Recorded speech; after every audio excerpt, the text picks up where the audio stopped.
జనవరి మొదటి వారంలో general body meeting నిర్వహిస్తామన్నారు ఆర్టీసీ జేఏసీ చైర్మన్ అశ్వత్థామరెడ్డి. రాజకీయ పార్టీలతో అనుకూలంగా ఉన్న యూనియన్ లీడర్లు కార్మికులకు చేసిందేం లేదని ఆరోపించారు. కార్మికులను తప్పుదో పట్టించే నాయకుల పట్ల ప్రభుత్వం అప్రమత్తంగా ఉండాలన్నారు. హక్కుల పరిరక్షణ పాత్రపై జనరల్ బాడీ మీటింగ్లో నిర్ణయం తీసుకుంటామన్నారు అశ్వత్థామరెడ్డి. ఆర్టీసీలో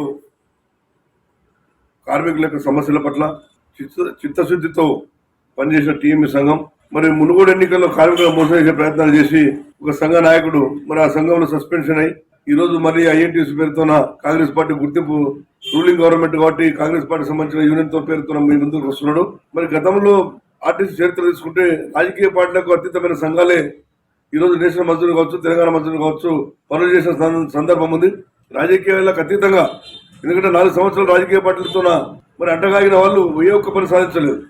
మళ్ళీ ఇప్పుడు రాజకీయ పార్టీ ముసుగుతారు. ఎందుకంటే కేవలం ఎంప్లాయీస్ సంబంధించిన వ్యక్తులే అక్కడ ఐఎన్టీసీలోకి వెళ్ళి మరి ప్రభుత్వాన్ని కార్మికులను గందరగోళం చేసే పరిస్థితి వస్తున్నారు. ప్రభుత్వం వాళ్ళు ఈ వాస్తవాలు గ్రహించి వాళ్ళను ఖచ్చితంగా ఎంటర్టైన్ చేద్దామని మేము చెప్తున్నాం. అదేవిధంగా తెలంగాణ మజ్దూరులు ఎన్నో సమస్యల పట్ల పోరాడి సాధించిన విజయాలు మీరు గమనం చేసుకోండి. ఏ నాయకులు అయితే ఏ సంఘం అయితే కార్మికుల సమస్యలు పరిష్కరిస్తుందో మీరు గమనంలో తీసుకోలే. మన తెలంగాణ మజ్దూరుల యొక్క రాష్ట్ర కమిటీ సమావేశంగా అయిపోయింది. మొన్ననే ఒక జనరల్ బాడీ సమావేశం జరగాలని నిర్ణయం చేయడం జరిగింది. మంత్రివర్యులు కూడా కలవడం జరిగింది. ఖచ్చితంగా మన యూనియన్ కు త్వరలోనే వాళ్ళు ఆహ్వానం పిలుస్తారు.